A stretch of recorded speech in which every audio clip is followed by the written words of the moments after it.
Check. Verify command and control. Check. Confirm wind is below 28. Check. We're good. Take control of the aircraft. Take control. Layer 20 Lakers Tower, spot 3, wind 020 at 6, clear for takeoff. What we're doing today is some documentation for some of our vintage hangars. The one behind me is Hangar 1. It's a National Historic Landmark. It is the first facility built on what was then Naval Air Station Lakehurst to support the lighter than air program. So the purpose of this data collection is on Hangar 1. We are looking for some roof leaks. So we're looking to get a better model of the roof and where we might have some vulnerabilities.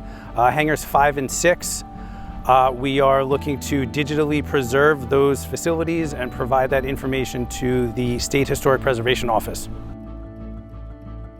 At 2 million points per second, what you see with your eyes is what that time of flight scanner is capturing in full three-dimensional detail.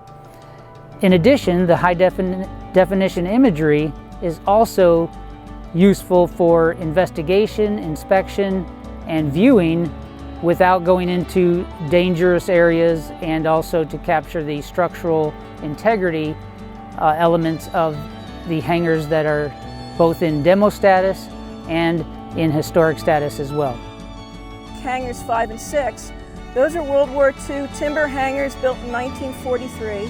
They're in an advanced state of deterioration. Unfortunately, they're slated for demolition at some point in the future, so our three-dimensional modeling efforts are going to capture the imagery that we need to study these facilities in the future when these facilities are no longer standing.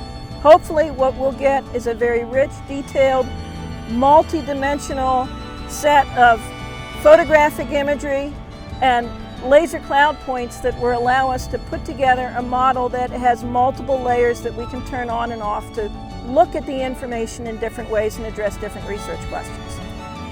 This is Colonel Clark. I'm out here at Lakehurst, and I got to meet the AFCEC team here. I was out here flying some drones and doing some very interesting work.